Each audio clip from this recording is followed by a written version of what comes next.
Estamos aquí y vamos como ayer, a abrir la sesión de preguntas y respuestas. Adelante, ustedes dos.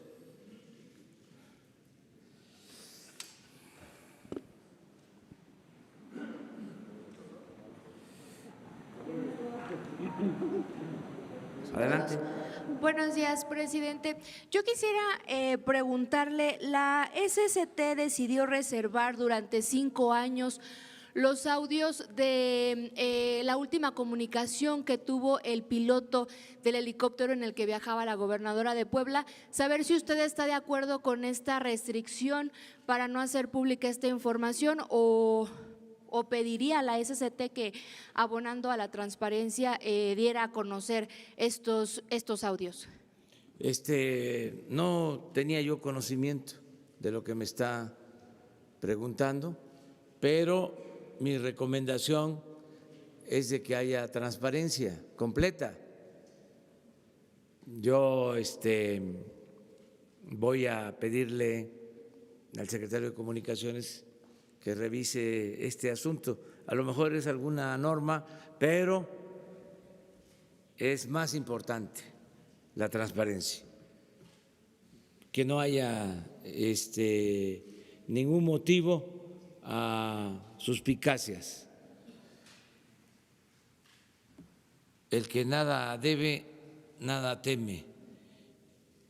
También decirles, ya que estamos en este terreno, decirles que instruí para que bajaran un video que se hizo donde aparece Morena, un video que se utilizó para dar a conocer el plan de turismo. Eso no corresponde a un gobierno democrático. Nada más le da elementos a nuestros adversarios para decir, ya ven, son lo mismo, ¿no? Son iguales. Es un partido de Estado, es un gobierno que apoya a un partido. No, no somos iguales. Entonces, también comentarles eso. En el sentido de las investigaciones del helicóptero, presidente, ¿cómo van? Ya se cumplieron 2 meses, no hemos tenido informes del avance de Se va a estas… informar también. Le voy a pedir al secretario de Comunicaciones que se informe, que venga acá el subsecretario con ustedes a informarles. Es nuestra obligación, pero además están muy sensibles nuestros adversarios, los conservadores. Entonces, todo lo que pidan se les concede. ¿Consideraba el presidente del PAN que esta restricción callar Fíjate, significaba? ni sabía yo de quién era, de parte de quién. Ya pero son muy obvios. Entonces, no hay ningún problema en ese sentido. Transparencia completa. Presidente, buenos días. ¿No son irresponsables estas declaraciones del presidente del PAN decir que fue un acto quizá provocado este accidente? No, ellos están, lo dije ayer, en una situación de desesperación y no están midiendo sus palabras, pero también son libres, ¿eh? Así es la democracia. Aquí lo importante es que, como nunca en la historia de México, y lo puedo probar científicamente, como nunca hay conciencia ciudadana.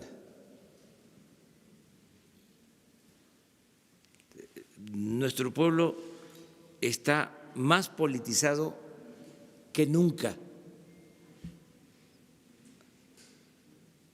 Es un pueblo muy inteligente, muy avispado,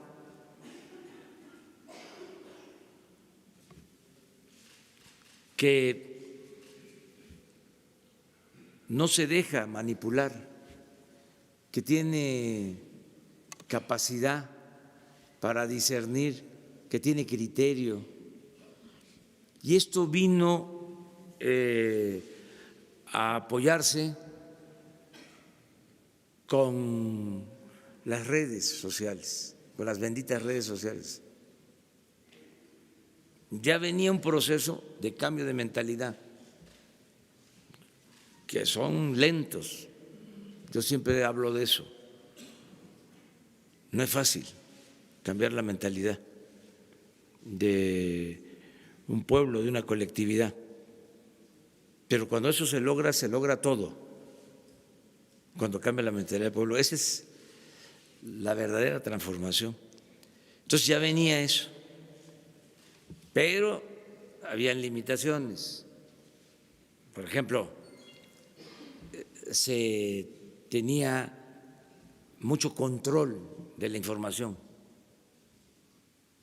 Habían cercos informativos.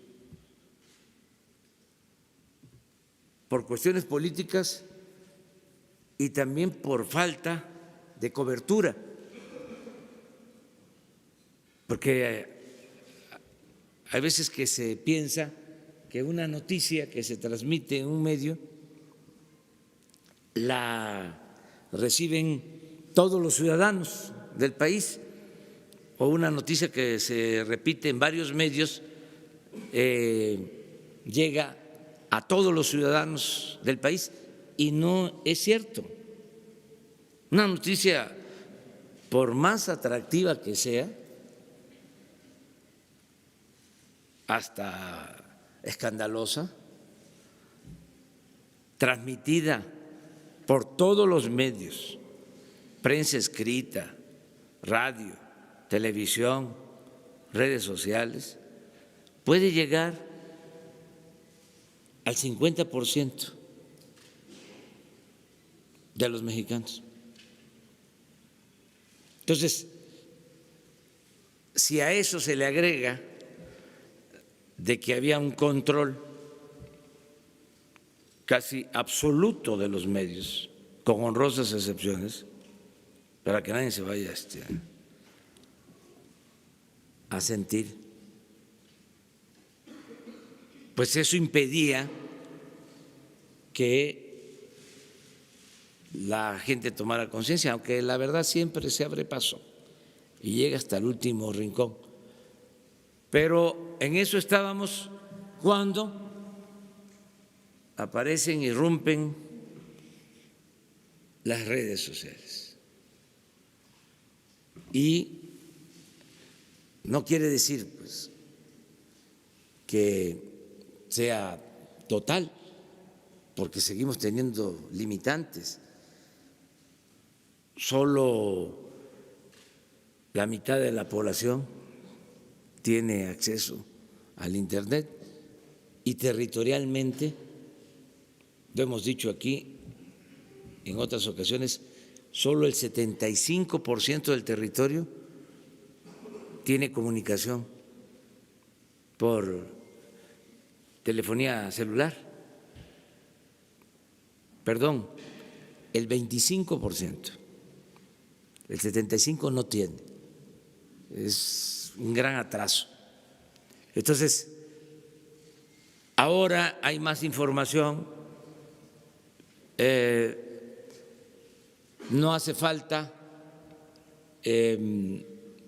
estar aclarando mucho porque la misma gente aclara en las redes. Es tan avanzado el sistema de comunicación actual que ya no hace falta mandar una réplica a un periódico. Ya desde aquí yo puedo decir si hay algo, ¿no?, que deba contestar, aquí ejerzo mi derecho de réplica.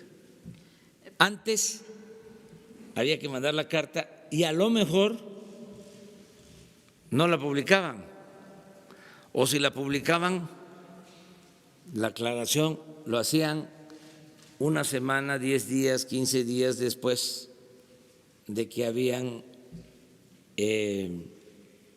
publicado la nota difamatoria,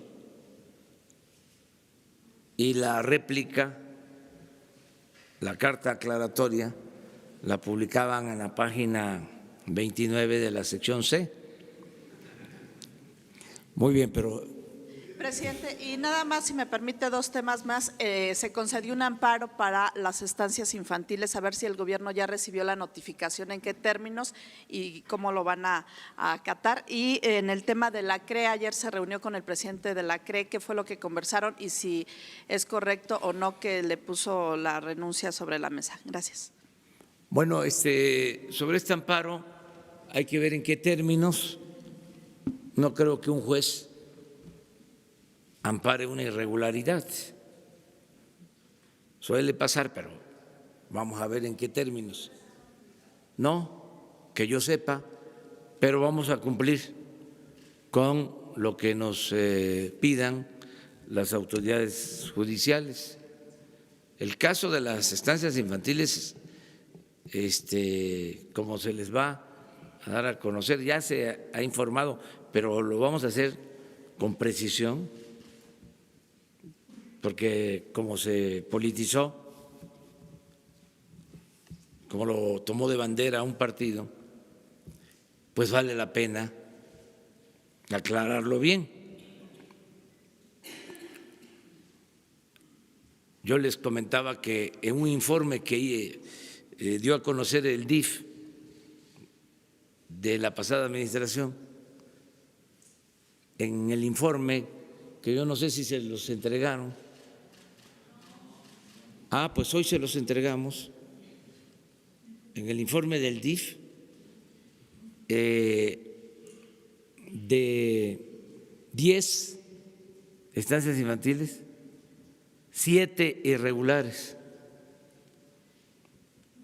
Y lo recuerdo porque ponen colores: rojo, amarillo, verde. Y de las 10, 3 con verde, 4 con amarillo y 3 con rojo. ¿Esto qué significa? Pues que no cumplían con la normatividad, y ahora no es que no va a haber estancias infantiles, es que se va a apoyar de manera directa a los padres, se les va a entregar de manera directa el apoyo a los que verdaderamente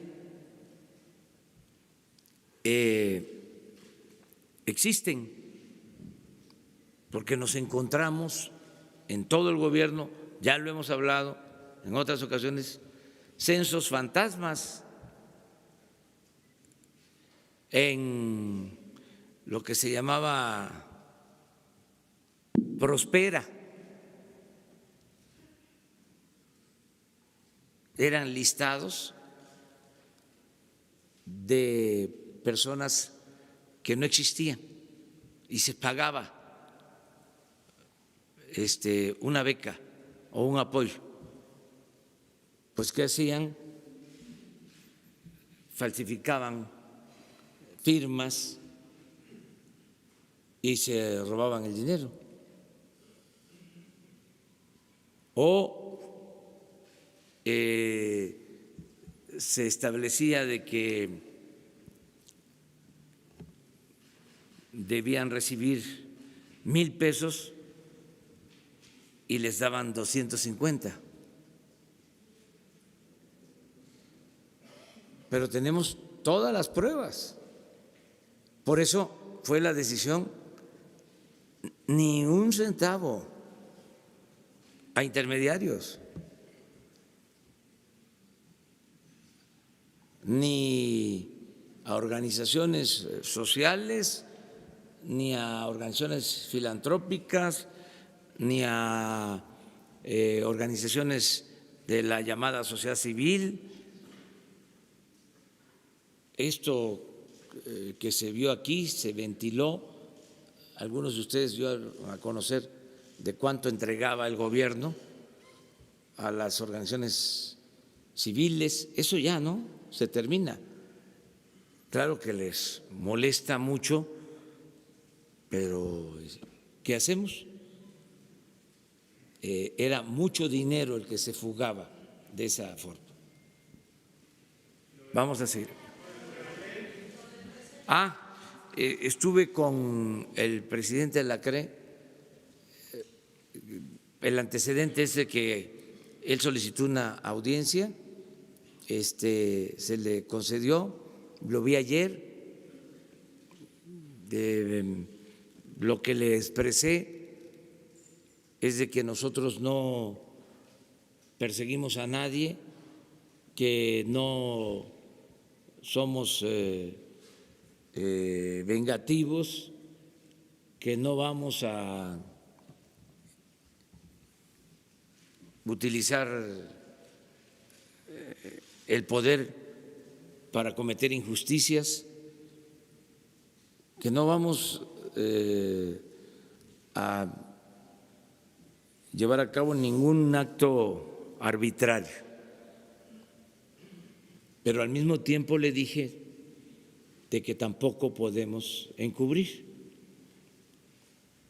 Yo hablo de complicidad, pero ya un abogado me aclaró que la palabra adecuada, el término adecuado, el concepto que debo usar es encubrimiento, que no debo de encubrir a nadie, no es ser cómplice. Lo que procede es decir, no puedo encubrir a nadie. Y yo les dije a ustedes que hay un criterio que aplico desde hace mucho tiempo. Si alguien me presenta a mí una denuncia por un presunto acto de corrupción, yo tengo que decirle a quien me está presentando la denuncia, para no convertirme en encubridor, en que proceda legalmente y que presente la denuncia ante la autoridad que corresponda. Porque si yo me quedo callado o le digo, no conviene, no te metas, incluso si lo omito, me estoy convirtiendo en encubridor y pierdo autoridad. Porque se empieza a perder autoridad con los mismos servidores públicos que dependen de uno. Al momento de que un servidor público va y lleva un expediente y yo me quedo callado o le digo, espérate, esto no conviene, pues entonces el servidor público dice, pues resulta que no es honesto, resulta de que hay sus excepciones, o sea que se mide con distintas varas y ya no hay autoridad. Entonces, lo que le dije ayer fue eso. Hay denuncias por presunto delito de conflicto de intereses.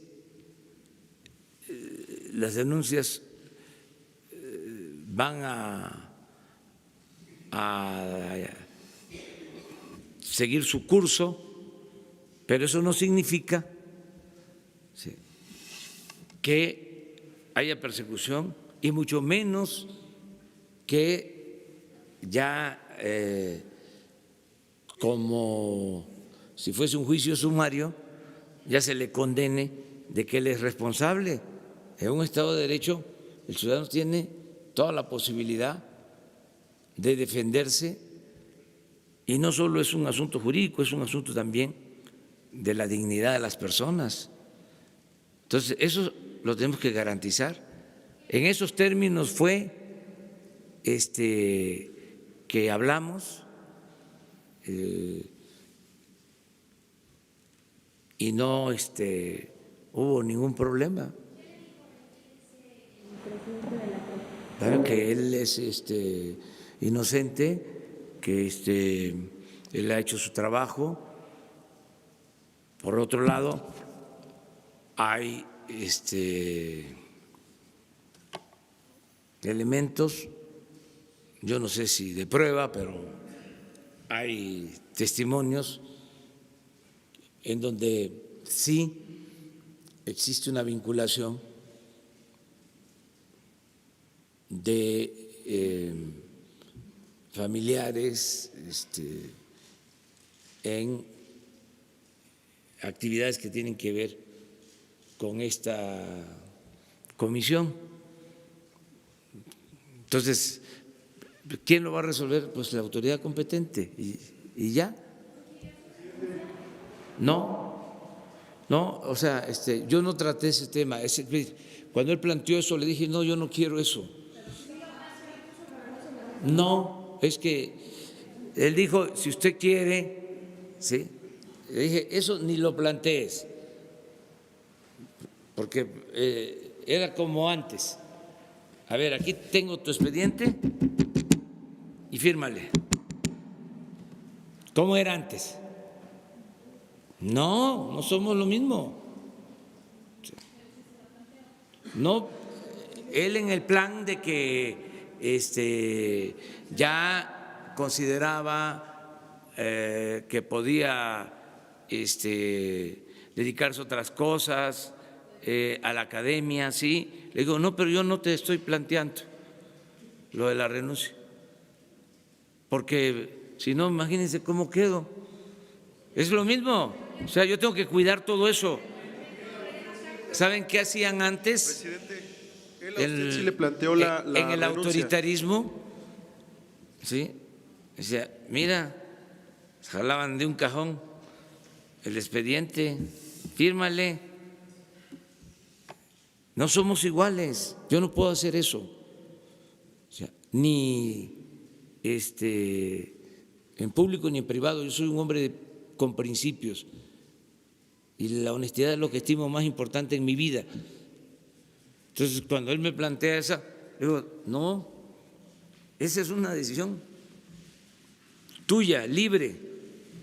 Yo no voy, ¿sí?, a estar planteándote estas cosas. O sea, ¿cómo? A veces no se entienden, pero así son. Bueno, ustedes tres, para irnos, quedamos en el centro, ¿no? Presidente, buenos días. Marco Antonio Olvera, corresponsal de Radio Latino California. Dos temas. Un tema, a partir del 1 de diciembre, usted se planteó con el gobierno que encabeza ahorrar entre 500 y 900 mil millones de pesos, que esa cantidad iba a ser aplicada a los grupos más vulnerables y desatendidos que de décadas han sido olvidados. ¿Cómo va a incorporar el ahorro de las cooperativas? Porque desde 1938 hasta el 94 se convirtieron en un ente productor y de ahorro para las familias mexicanas.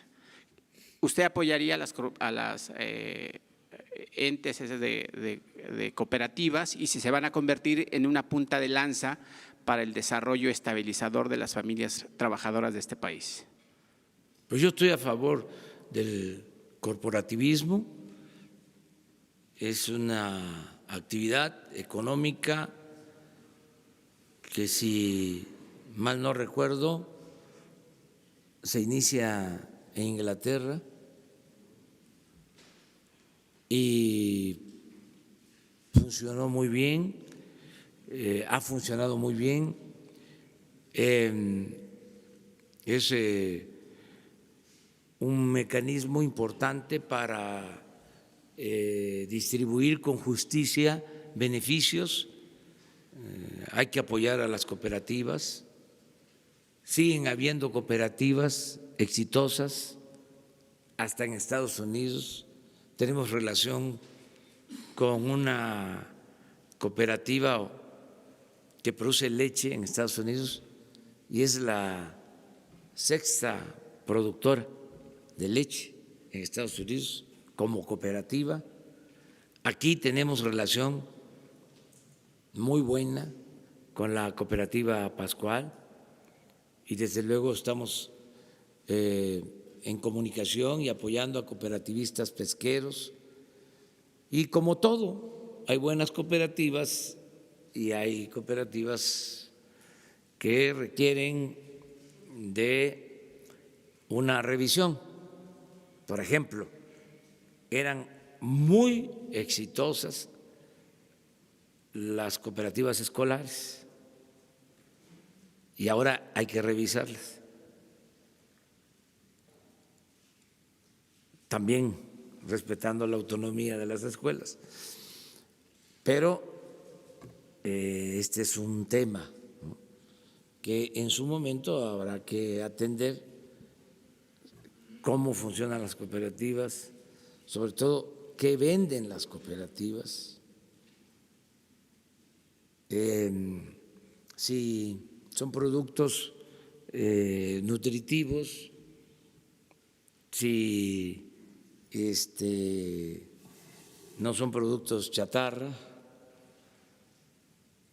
Son temas, pero nosotros sí apoyamos al cooperativismo. La segunda pregunta, ¿cuál es la directriz que tendrá el Servicio Exterior mexicano? Porque yo tengo tres ejemplos. El consulado de North Carolina de México, el consulado de Nueva York y en Los Ángeles, muchos de esos funcionarios del Servicio Exterior mexicano desatienden mucho a los mexicanos que están en el exterior. ProMéxico gastaba entre 18,000 y 23,000 millones de dólares anuales para darse una vida de jeques gracias a las costillas del país. ¿Cuál es la directriz de la Secretaría de Relaciones Exteriores para quitar esos funcionarios o cónsules que habían sido designados por el dedo y que finalmente nunca destacaron la presencia de México ante el exterior y obviamente la promoción del turismo, la venta de intercambios comerciales y demás, presidente? Pues a mí me da mucho gusto la forma como pregunta, porque está muy informado y además coincido. En efecto, estaban muy mal algunos consulados, muchos recomendados políticos que no atendían a nuestros paisanos, a migrantes. Mañana viene a informarles, porque lo acordamos, el secretario de Relaciones Exteriores, Marcelo Ebrard, sobre la política de nuestro país, del gobierno, para apoyar a nuestros paisanos migrantes, los que por necesidad viven y trabajan en Estados Unidos, que son 24 millones de mexicanos. Entonces mañana Marcelo les va a exponer y va a contestar tu pregunta. Y una última pregunta, ¿qué reflexión le merece el hecho de que la zona del Bajío vaya a crear su propio ProMéxico luego de que se les cortó la llave para que ya no sigan gastándose la lana estos Están señores? en su derecho de hacerlo, pero no creo que sea realista, porque se mantenían oficinas muy costosas y lo mismo puro recomendado, puro junior,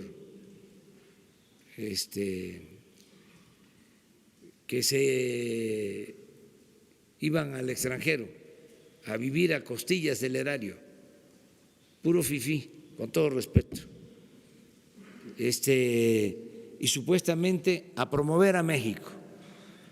60 oficinas de ProMéxico.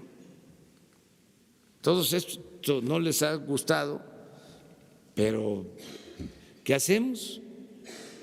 Ahora van a ser las embajadas, los consulados, los que tienen que hacer la promoción, y la verdad que la mejor promoción es que haya seguridad en el país, que México se conozca en el extranjero por su desarrollo con bienestar, su paz social, la seriedad de su gobierno. Eso es lo más importante para la promoción turística y eso es lo que se está haciendo ahora. Y no se puede ocultar el sol con un dedo. O sea, ¿cómo se va a promover el turismo si no tenemos paz y tranquilidad en el país?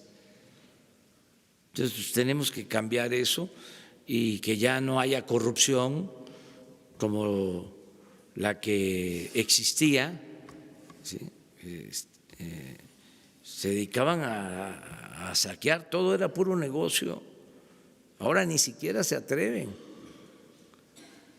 porque en una de estas, como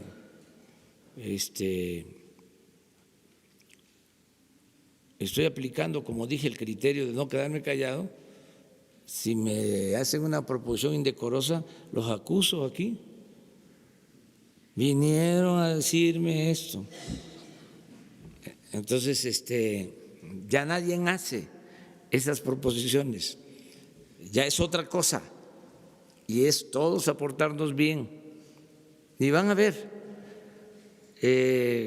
cómo va a lograrse el renacimiento del país.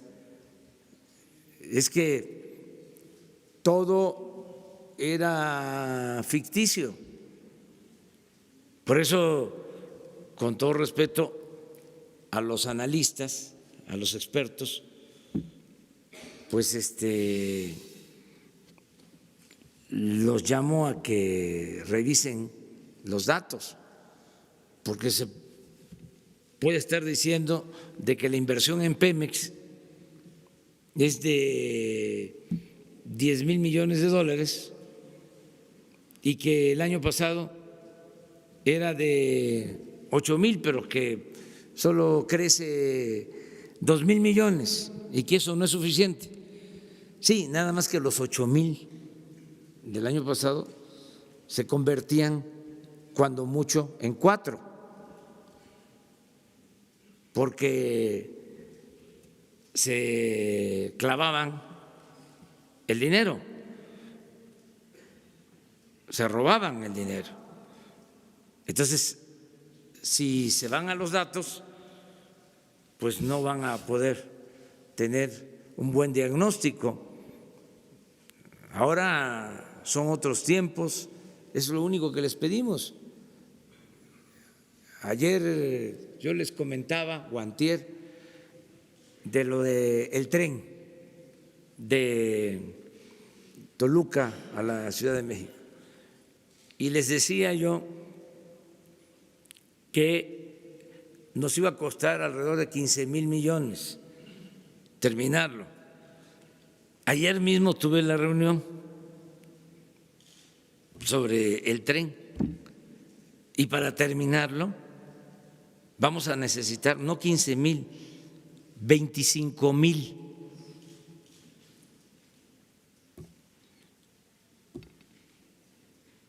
Y bueno, si se proyectó en 20, 30,000 millones y va a costar al final 70,000, Pero ¿qué sentido tiene una inversión así? Primero, que está sobreestimado el costo. Sí. Y al final es una obra que está parada, que no sirve, que no tiene ninguna utilidad.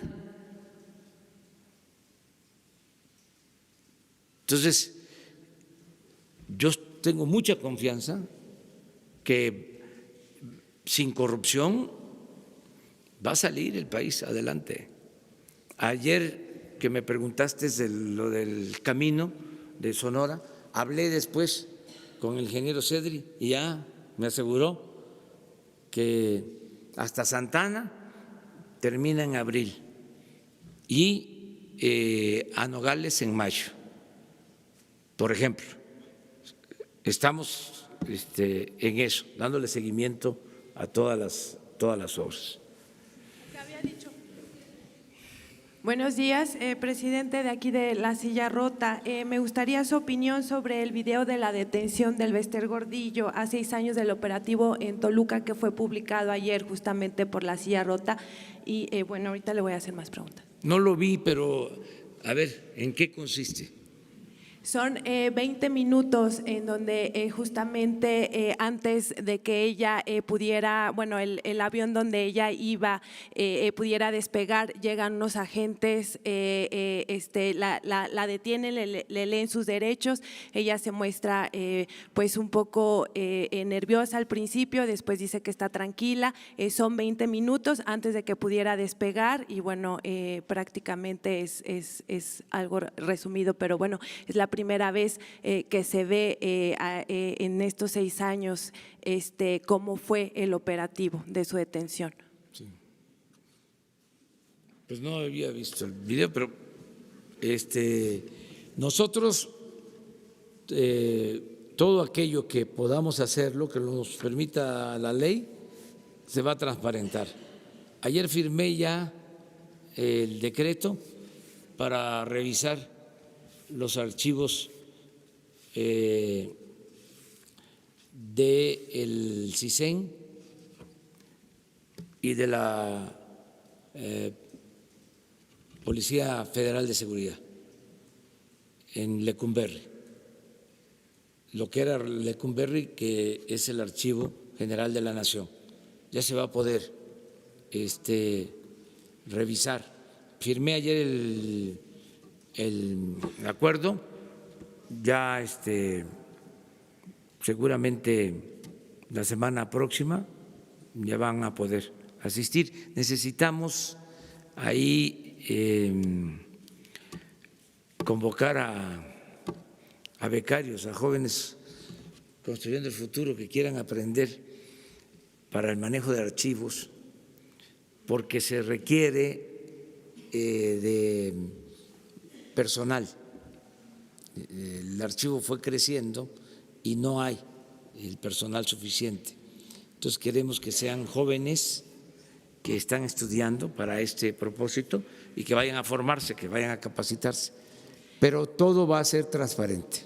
Y la segunda pregunta, ¿cómo vislumbra el magisterio en la 4T? ¿Cómo lo ve actualmente? Muy bien, los maestros y todos los trabajadores en general, desde luego, pues protestan y tienen todo su derecho. Habían demandas incumplidas. En el caso, por ejemplo, de Chiapas, se les dejó de pagar a los maestros durante un tiempo. Esa es una inconformidad que tienen. Tenemos que buscar la manera de resolverles este problema, desde luego con la comprensión de que lo vamos a ir haciendo poco a poco, pero con la seguridad también de que se les van a cumplir sus demandas. Han revisado la iniciativa de reforma para cancelar la mal llamada reforma educativa, tienen toda la libertad para hacerlo. Estamos buscando también que sean atendidos los trabajadores y sean atendidos también los empresarios, los patrones, que haya conciliación, porque hay negociaciones salariales que se están llevando a cabo, como sucede siempre, y queremos garantizar un ambiente de libertades y de conciliación, no imponer nada, sino actuar como jueces rectos y dar la razón a quien la tiene. ¿Qué está sucediendo? Pues que se triunfó y en el caso de los trabajadores, aclarándolo, con el apoyo de los empresarios, se logró un aumento al salario mínimo del 16%, que nunca se había dado en el periodo neoliberal, en 36 años. Hubieron años del periodo neoliberal en que el aumento al salario mínimo se dio por abajo de la inflación, una gran injusticia. Entonces, de repente, aumenta 16% el salario mínimo y entonces en los acuerdos o contratos con las empresas, pues muchos trabajadores dicen queremos aumentos de esa magnitud. Claro que hay que mejorar los salarios, pero hay que ver también las condiciones económicas de las empresas para mantener los centros de trabajo. O sea,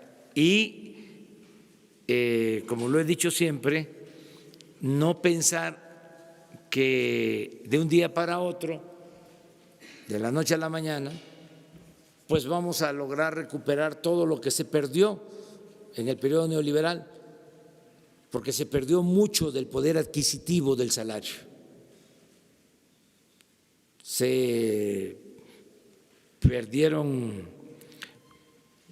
como el 75% del poder de compra del salario, básicamente el salario mínimo. Entonces, es un proceso que nunca más los aumentos salariales, eso sí, se tiene que garantizar por ley, por justicia, se den abajo de la inflación, como llegó a suceder en el periodo neoliberal.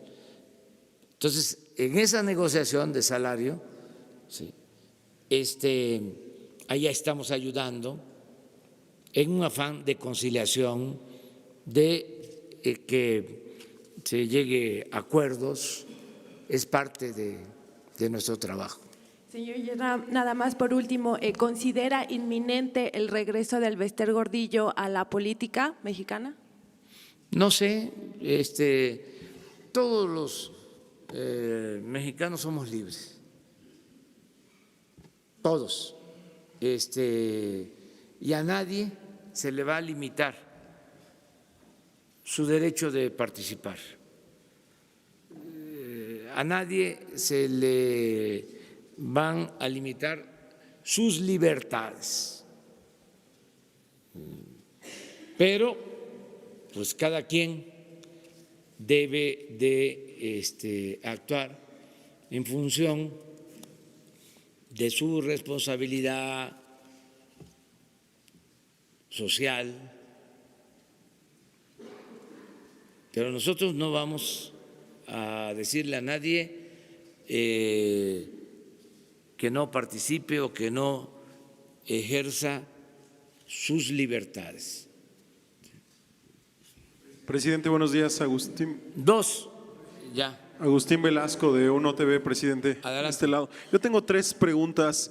¿Nos puede adelantar un poco acerca de este decreto que firmó ayer para abrir los archivos? ¿Qué fue lo que se encontró y que le llamó la atención, por lo menos en su caso, en todos estos años que fue investigado? ¿Nos puede adelantar algo? No, lo que nos encontramos fue lo que les platiqué, que un día de diciembre vino el recién nombrado director del Archivo General de la Nación a decirme que no podía entrar siendo director del Archivo General de la Nación a un apartado, a unas galeras que estaban vigiladas por el CISEN, que ya no existía. Y entonces me llamó la atención y se fue allá y se encontró que eran los expedientes políticos que estaban reservados. Se retiró el personal del CISEN y llegamos a el acuerdo de que se abrieran los expedientes. La segunda, ¿vio el video de una balacera que se registró en Guanajuato que se atribuye a este cártel de Santa Rosa, en el que unos sicarios llegan a una vulcanizadora y ejecutan a varias personas que estaban en ese lugar? ¿Cuál es la información que tiene hasta el momento respecto a este acontecimiento? No vi que graban los mismos video, sicarios? pero sí se comentó en la reunión de seguridad, como sucede en todos estos casos, y pues es un grupo de la delincuencia organizada que actúa en Guanajuato desde hace algún tiempo y que está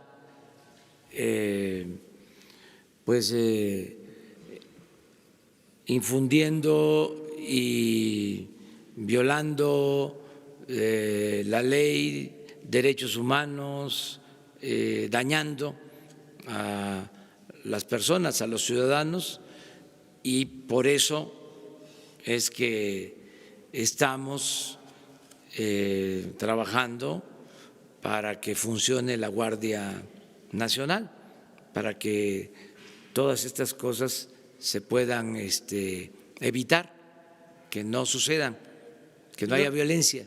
Finalmente, presidente, este plan que tiene para trasladar a los presos de las Islas Marías a otros penales federales, ¿cuál va a ser el proceso que se va a seguir si no está sobre la mesa que algunos presos pudieran ampararse contra esta decisión y esto detenga el plan, si no ya existen algunos amparos al respecto? Gracias.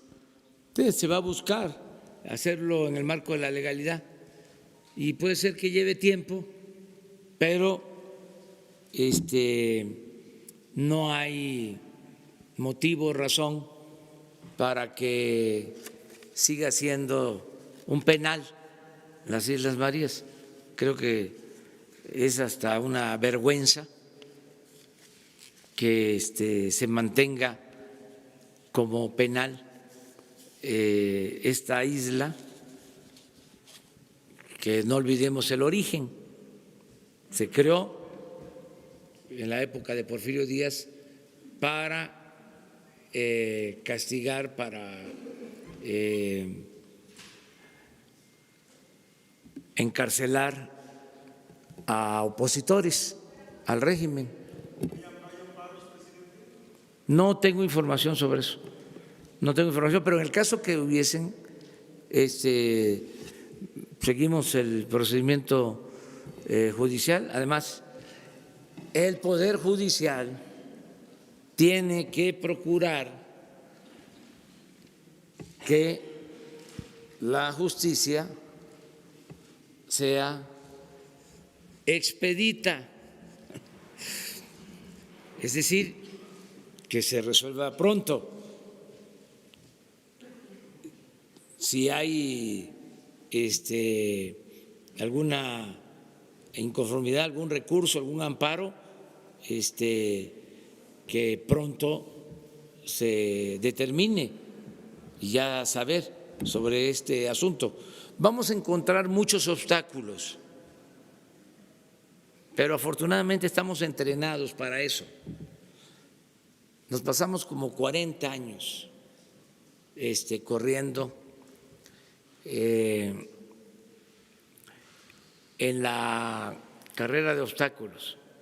Somos ya veteranos en eso, de cómo brincar obstáculos. Es interesante, va uno corriendo y pone un obstáculo, hay que brincarlo, y luego otro y hay que brincarlo, y hasta que se llega a la meta. Y si esto se combina con la perseverancia, pues salen las cosas. Puede ser que se tarde, pero al final se logran los objetivos. Vamos a que las Islas Marías sean un campamento, un centro para el desarrollo de niños, de jóvenes que puedan convivir con la naturaleza y defender la ecología. Uno más y ya. Gracias, señor presidente. Buenos días. Alejandro Olelo, de la red de Grupo Cantón. Presidente, si me permite, a manera de réplica, el día domingo, allá en Quintana Roo, la presidenta municipal de Playa del Carmen dijo que no es cierto que hay un baño de sangre, que hay 76 muertos en lo que va de su administración. Con todo respeto, presidente, le mintió, tenemos documentado que hay esa cantidad de muertos, y también le pide a usted, ella, que hable con los medios de comunicación para que en una especie de censura nos pida que dejemos de publicar información sobre la violencia, en particular ahí, en particular y en todo el país. Aquí le preguntaría qué estaría haciendo usted, presidente, porque quizás estaría yendo en contra de sus principios el pedirle a los medios que dejen de publicar esta información, y también advertirle un poco que pudiera estar ocurriendo esto en otros estados de la República, que le pidan que censura a los medios. Y preguntarle, presidente, nada más para concluir, ¿cuál será el periodo en que va a abrir los expedientes de la DFS y del CISEN? Porque tengo entendido que hay un reglamento de archivos, que los archivos se quedan cierto periodo en las dependencias y luego ya pasan al Archivo General de la Nación. Sí, acerca del acuerdo, decreto que firmé ayer, viene una reglamentación. Yo creo que lo mejor es darlo a conocer. Lo podemos hacer el viernes, porque mañana es lo de Marcelo Ebrard y el viernes hablamos sobre el tema. Les adelanto también una cosa que es interesante. No todo lo que se dice ahí es cierto. Acuérdense que eso se manejaba en función de los intereses del Estado. Digo, hablo por otros y también por mí. Entonces, hay muchas cosas que no son ciertas, no porque sea el archivo, ¿sí?, del CISEN, o de la Policía Federal de Seguridad, ya todo lo que ahí se especifica es cierto. No, inventaban cosas y fabricaban denuncias para que, sobre todo cuando se trataba de opositores o considerados opositores al Estado, siempre había pues cosas que no son ciertas. Yo cuando vi una parte, porque no tengo tiempo para estar revisando todo, pero vi una parte y dijo, no, pues esto no es verdad. ¿Sí? Ya cuando tengan acceso, o sea, pídanlo, ahí se les va a entregar. Y lo otro, miren, nosotros no vamos a censurar a nadie, o sea, no hay censura, cero censura, libertad absoluta y con la máxima atribuida al presidente Lerdo de que la prensa se regula con la prensa. Nosotros no vamos a censurar a nadie y vamos a garantizar libertades plenas. Van a haber señalamientos, ¿no? Pero de ninguna manera nosotros vamos a promover, ¿sí?, ningún tipo de cuestionamiento a los medios. Yo a veces respondo porque no está mal que haya debate en buenos términos. Ayer que dije que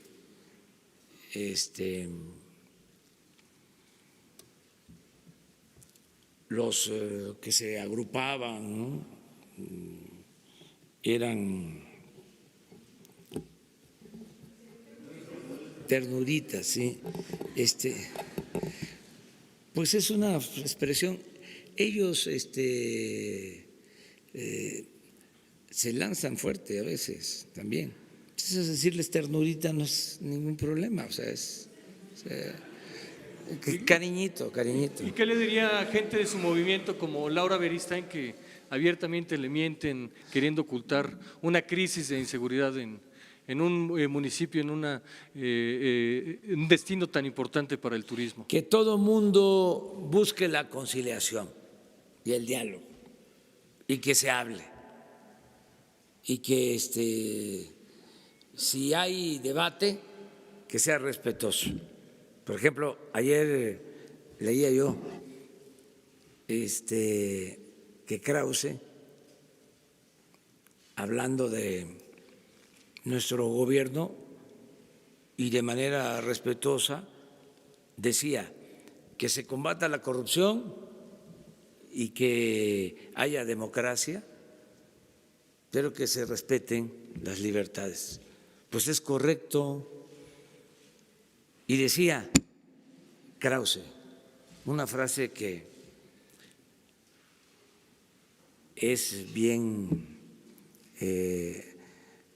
conocida, casi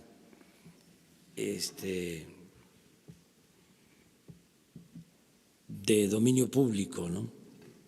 Decía, el poder absoluto, ¿sí?, corrompe, el poder corrompe y el poder absoluto corrompe absolutamente. Y es cierto. ¿Sí? Es como un lugar común la frase. Pero hay otra frase que a mí me gusta mucho, que tiene que ver con el poder, o dos que se combinan. Una es, el poder atonta a los inteligentes y a los tontos los vuelve locos. ¿Y cuál es la respuesta a esa frase? Para no volvernos locos, para no levitar, para mantener los pies sobre la tierra. Entender de que el poder solo tiene sentido y se convierte en virtud cuando se pone al servicio de los demás. Esa es la manera, pero este debate es muy bueno, ¿sí? Y de vez en cuando pues se tiene que tener el debate sobre política exterior. Ojalá, ¿sí?, y reviviera sobre la política exterior de México, que la política exterior de México nos ha dado, ¿sí?, un lugar especial en el mundo, porque ha sido una política exterior durante mucho tiempo ejemplar por el derecho de asilo, por la no intervención y la autodeterminación de los pueblos, por la solución pacífica a las controversias. Bueno, desde Juárez, el respeto al derecho ajeno es la paz. Ese es un buen debate. Y ayer, por ejemplo, me decían que yo aclarara, porque ahora que se está debatiendo lo de Venezuela, hay cuestiones que se expresan, que se manifiestan, que son en realidad, de verdad, un insulto a la inteligencia. Y me decían, ¿cuáles? ¿Cuáles? Pues si no se advierten, ¿sí?, quiere decir de que nos hace falta más reflexión y análisis. Porque tampoco a mí me corresponde, ¿no?, estar señalando todo, pero los ciudadanos, los mexicanos están muy informados, decía yo, ya no se comen todo lo que les ofrecen, ¿sí?, pero nosotros tenemos que resolver con más criterio todo. Pues es que hay cosas de veras que se dejan pasar y que tienen que ver con el avance de una especie de colonialismo ideológico, cultural, ¿sí?, que nos impide pensar con libertad y actuar con criterio propio. Nos imponen muchas cosas. La política neoliberal no solo impuso un modelo económico, todo esto que crearon sobre la panacea de las privatizaciones, cómo nadie fue al diccionario a ver qué significaba privatizar, y es trasladar, convertir lo público en privado, o lo de la educación, la mal llamada reforma educativa, perseguir a los maestros, evaluar a los maestros. ¿Y quién evaluaba al presidente y a los diputados y a los senadores y a los empresarios y a los traficantes de influencia? ¿Y por qué tanta hazaña en contra del magisterio? Solo porque estaba